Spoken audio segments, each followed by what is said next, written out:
ప్రస్తుతం మనతో పాటు ప్రముఖ ఆధ్యాత్మికవేత్త, astrologer professor doctor Mollapudi Satyanarayana Murthy గారు ఉన్నారు. గురువు గారితో మాట్లాడేద్దాం. నమస్కారం గురువు. నమస్కారం మణికంఠ గారు. గురుగారు, చూస్తూనే 2025 పూర్తయిపోయింది. 2026 జనవరి మాసంలో విశేషంగా మీనరాశి వాళ్ళకి ఏ విధంగా ఉంటుంది ఈ నెల? ఏళ్ళనాటి చెల్లో ఉన్నారు. మరి ఈ సంవత్సరం మొదటి నెల ఎలాంటి పరిస్థితులు పలకరించబోతుంది? వీళ్ళు ఎటువంటి జాగ్రత్తలు తీసుకోవాలి? వీళ్ళు ముందుగా మన ఛానల్ ప్రేక్షకులందరికీ కూడా మీ తరపున మా తరపున 2026వ సంవత్సరం ఆంగ్ల సంవత్సర నూతన సంవత్సర శుభాకాంక్షలు చెబుదాం. Happy new year to you all. తర్వాత ఈ యొక్క మీనరాశి వారికి ఏలినాటి శని జరుగుతోంది. ఏలినాటి శని సమయంలో వీళ్ళకి ఆదాయాలు బాగా పెరుగుతాయి. రవి మకర సంక్రాంతి 14వ తేదీకి వస్తున్నాడు కాబట్టి మకర రాశిలోకి ప్రవేశిస్తాడు రవి. అయితే మొదటి 14 రోజులు కూడా ధనుస్సు సంక్రమణం. ధనుస్సు రాశిలో ఉన్నటువంటి రవి వీళ్ళందరికీ మేషరాశి వారికి అద్భుతమైనటువంటి ఫలితాలను ఇచ్చాడు. ప్రభుత్వ సబ్సిడీలు, ప్రభుత్వం నుంచి అందాల్సినటువంటివన్నీ కూడా 14వ తేదీ వరకు వస్తాయి. కేంద్రంలో ఉన్నటువంటి రవిగ్రహ ప్రభావం వలన తండ్రి అనారోగ్యవంతుడైనప్పటికీ కూడా వాళ్ళ అనారోగ్యాలు దూరం అవుతాయి. ఆదాయాలు బాగా పెరుగుతాయి. ఫారిన్లో ఉద్యోగాలు చేస్తున్నటువంటి వాళ్ళందరికీ కూడా కాస్త ఈ లే ఆఫ్లు, రెసెషన్ పీరియడ్ల వల్ల ఉద్యోగాల్లో భంగాలు ఏర్పడ్డాయి. చేస్తున్న ఉద్యోగాల్లో సంవత్సరం నుంచి ఖాళీగా ఉన్న వాళ్ళు కూడా ఉన్నారు ఈ మేషరాశి వాళ్ళల్లో. అటువంటి వారికి నూతన ఉద్యోగాలు రావడానికి అవకాశాలు ఉన్నాయి. తెగ ప్రయత్నిస్తున్నారు వీళ్ళు. అలాగే కొంతమందికి భార్యాభర్తల మధ్య ఉన్నటువంటి అనుబంధం కొంచెం సన్నగిల్లింది. అలాగే తల్లి ఓవర్గా ప్రేమ ఎక్కువైపోయి అబ్సెసివ్నెస్ అనేటటువంటిది ఎక్కువగా వచ్చి పొసెసివ్నెస్ వచ్చి అరుచుకోవడం, తల్లి కొడుకులు వాళ్ళు రారా బాబు అంటూ ఎక్కువగా గారాబం పెట్టాడు. అమెరికాను వదిలేసి ఇండియాకు వచ్చేయమని చెప్పడం, తీరా వస్తే ఏమవుతుందరా నాయన అని వీడు భయపడడం, ఇలాంటివి జరుగుతూ ఉంటాయి. అలాగే అమెరికాలో ఉన్నటువంటి వీళ్ళు ఎవరైతే ఉద్యోగాలు లేదో, మరి వీసా ప్రాబ్లమ్స్ ట్రంప్ వచ్చిన తర్వాత అంతా కంపు చేశాడు. అందువలన వీళ్ళకి ఉద్యోగాలు రావట్లేదు. మరి ఎలాగండి బాబు అనుకొని స్టూడెంట్ వీసాల మీద ఆర్టిఫిషియల్ ఇంటెలిజెన్స్ అప్లై చేసుకొని ఇప్పుడు కాలేజీల్లో చేరడానికి కొంతమంది ఉద్యోగస్తులు కూడా రెడీ అయ్యారు. అలాగే ఈ యొక్క రైతులకి, పంతులు గారులకి వివాహాలు అవ్వడం లేదండి, పిల్లల్ని ఇవ్వట్లేదు ఆ వృత్తుల్లో ఉన్న వాళ్ళకని తెగ బాధపడే వాళ్ళు ఉన్నారు పాపం రైతులు వీళ్ళు. ఈ సంవత్సరం ఆ బాధ ఉండదు. అందువలన ఈ యొక్క గురుడు మనకి ఈ మిథున రాశిలో ఉండడం ద్వారా అధికమైనటువంటి ఖర్చు పెట్టి ఎదురు కట్నాలు ఇచ్చైనా సరే పంతులు గారులు ప్లస్ రెండవది ఈ యొక్క రైతులు పెళ్ళిళ్ళు చేసుకుంటారు. అలాగే నూతనంగా హనీమూన్కి వెళ్తారు, కేరళ వెళ్తారు. మళ్ళీ ఆ ప్లేస్ కూడా చెప్తున్నాం మనం.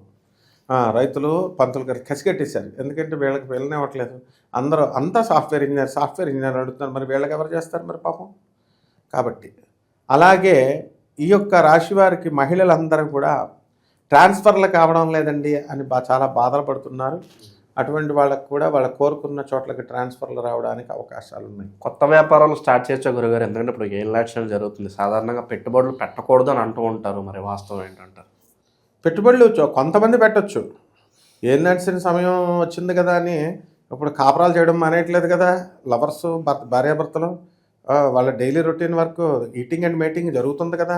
అలాగే డైలీ ప్రాసెస్సే. ఏలినాటి శని ఏమన్నా వీళ్ళ మడికట్టు కూర్చుంటున్నారా? భార్యను ముట్టుకోకుండా భర్తను ముట్టుకోకుండా భార్య, లవర్ను ముట్టుకోకుండా లవర్స్, వీళ్ళను అవి ఉండదు. అలాగే ఎందుకింత పచ్చిగా చెప్తున్నానంటే అర్థం అవ్వాలన్న ఉద్దేశంతో చెప్తున్నాను. వీళ్ళందరూ కూడా అంటే ఏలినాటి శని అందరూ శనీశ్వరుడి మీద తోసేయడం ప్రతి పని కూడా ఎప్పటికప్పుడు చేసుకుంటూ ఉండాలి. కొత్త ప్రయత్నాలు చేసుకుంటూ ఉండాలి. సో ఈ యొక్క ఇనుము సంబంధించినటువంటి వ్యాపారాలు అనేటటువంటివి పెట్టకూడదు. మిగతా వ్యాపారాలు ఫైనాన్స్ బిజినెస్, స్పెక్యులేషన్స్ బిజినెస్లు, స్టాక్ ఎక్స్చేంజ్లు ఇలాంటివన్నీ కూడా పెట్టుకోవచ్చు. తర్వాత ఫ్యాన్సీ స్టోర్లు, టైలరింగ్ షాపులు, టైలరింగ్ మెటీరియల్లు, సాఫ్ట్వేర్ కంపెనీలు, హోటళ్ళు ఇలాంటివన్నీ కూడా వీళ్ళు స్థాపించుకోవచ్చు. అండ్ ఈ యొక్క లెదర్, బార్బర్ షాప్ ఇవన్నీ కూడా స్టార్ట్ చేసుకోవచ్చు బ్రహ్మాండంగా. అంతేగాని జీతభత్యాలు కూడా పెరుగుతాయి. ప్రైవేట్ ఉద్యోగస్తులకు పాపం సమస్య తక్కువ శాలరీలు, పాపం చిన్న శాలరీస్ ఉన్న వాళ్ళ మీదే మనం జాలిపడాలి. పెద్ద పెద్ద సాఫ్ట్వేర్ ఇంజనీర్లు వాళ్ళ ప్రైవేట్ జాబుల్లో అయినా సరే లక్షల్లో తీస్తున్నారు. వాళ్ళ కోసం మనం ఏం ఆలోచించక్కర్లా. చిన్న చితగా ఉద్యోగాలు చేస్తున్నటువంటి వాళ్ళకి పాపం ప్లాన్డ్గా వెళ్ళాలి. వీళ్ళకి కొంచెం ఇబ్బందులు ఉంటాయి. అండ్ వీళ్ళు కొంచెం జాగ్రత్తగా కనుక చేసుకున్నట్లయితే వీళ్ళు ఇంట్లో వాళ్ళకి కావాల్సినటువంటి సామాను ఇవన్నీ కూడా తీసుకోవడం అనేటటువంటివి జరుగుతాయి. ఎంత కష్టపడినా కూడా ప్రతిఫలం దక్కట్లేదు, మా కెరీర్లు అంతా డెవలప్ అవ్వట్లేదు, గుడ్ టైం ఎప్పుడు వస్తా అని చెప్పి ఎదురు చూస్తూ ఉంటారు. వాళ్ళకి ఏం చెప్తారు గురుగారు? పూర్వజన్మ పాపాలు ఉంటాయి. పూర్వజన్మలో అందరినీ వద్దురా అంటే అందరి మీదకి, ఆడవాళ్ళ మీదకి వెళ్ళిపోయి వాళ్ళందరినీ రేపులు, అత్యాచారాలు చేసేసారు. మరి కొంతమంది అంతే, అవన్నీ ఈటింగ్ అండ్ మేటింగ్, కలియుగం ఇది. అందువలన అప్పుడు మరి గుర్తుకు రాడు, నెక్స్ట్ జన్మ ఒకటి ఉంటుంది మనల్ని తంతాడు అని గుర్తుకు రావు. పోనీ వీళ్ళు పాశవికంగా ఇప్పుడు చూస్తున్నాం కదా మనం, మోసాలు, వాడి డబ్బులు వీడి దొబ్బేయడాలు, వీడిని మోసం చేసేయడాలు, అబద్ధాలు చెప్పేయడాలు, నకిలీ పనులు, ఇవే ఎంతసేపు కూడా. మరి అలాంటప్పుడు మన పూర్వజన్మది కంటిన్యూషన్ రాదా? ఉద్యోగాలు పీకేయరా? మరి యముడు ఉంటాడు కదా, చిత్రగుప్తుడు ఉంటాడు కదా. కాబట్టి చిత్రగుప్తుడు రాసేస్తాడు.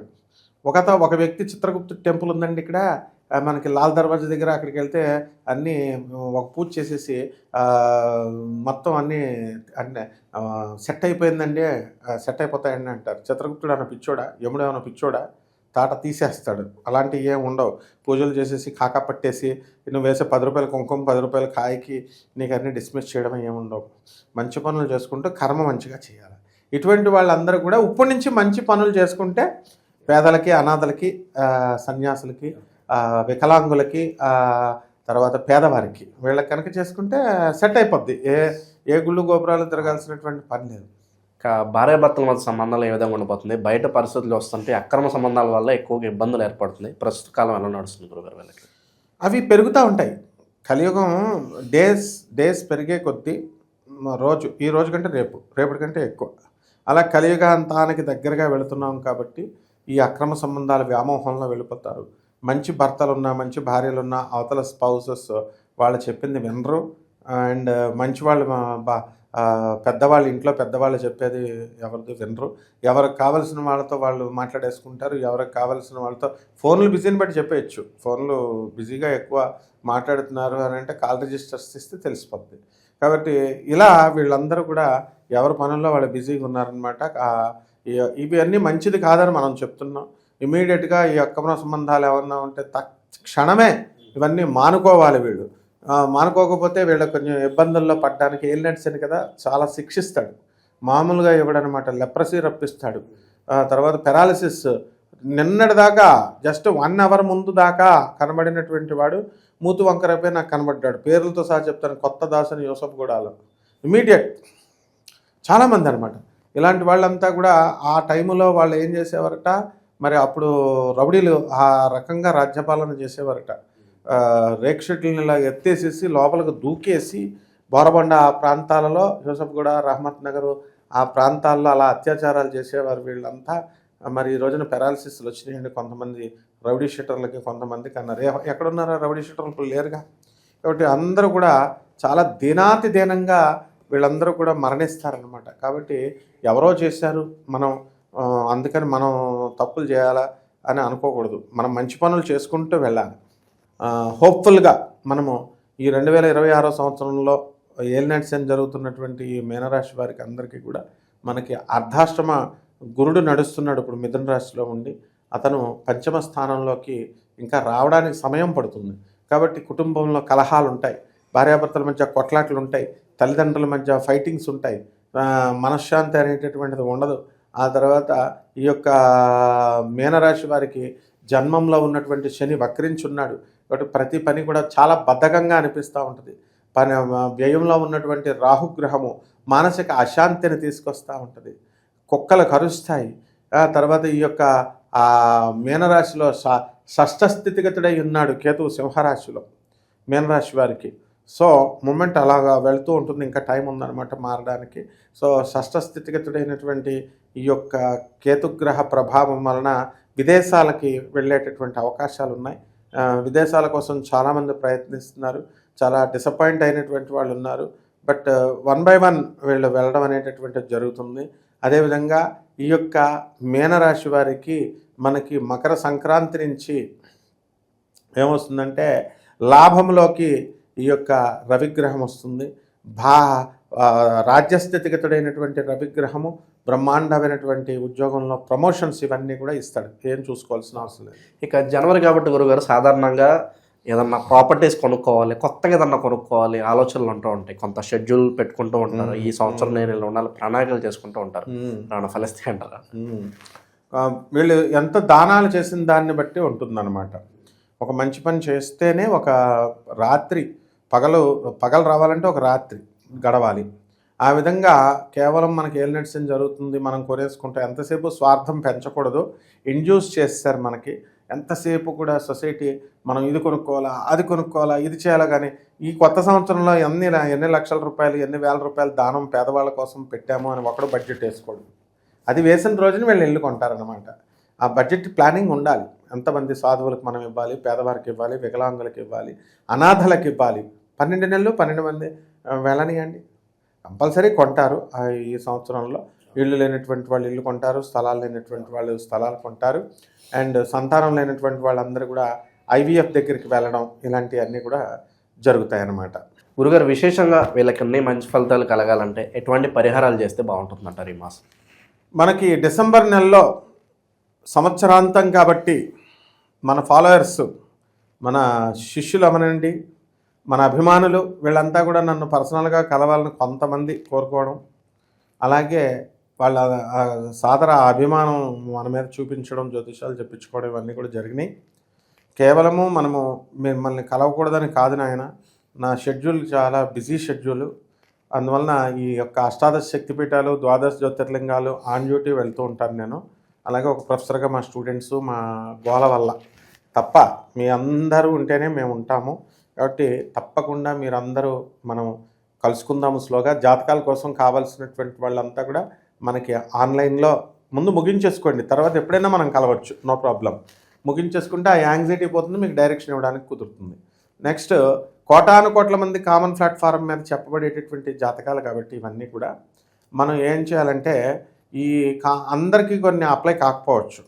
వీళ్ళ వ్యక్తిగత జాతకాలలో వీళ్ళకి ఎప్పుడు వివాహం అవుతుంది, ఎప్పుడు ఉద్యోగం వస్తుంది, ఎప్పుడు ఉద్యోగంలో ఎవరి వల్ల ప్రమాదం వస్తుంది, మనకి వెన్నుపోటు ఎవరు పొరుస్తారు, మనం ఆస్తులు ఏమైనా కొంటామా, ఇలా మనము ఇవన్నీ కూడా వ్యక్తిగత జాతకాన్ని బట్టి చూసి చెప్పాలి.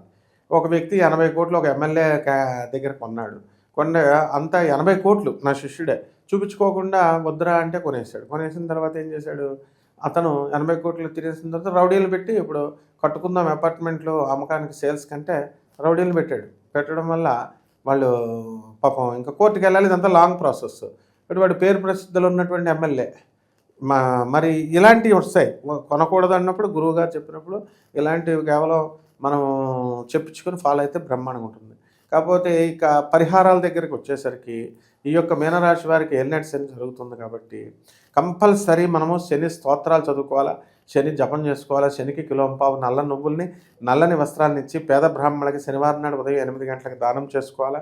అలాగే దశమహావిద్యల్లో ఒకటైనటువంటి మహాకాళి అమ్మవారి యొక్క హోమాన్ని వీళ్ళు ఇళ్లల్లో జరిపించుకోవాలా.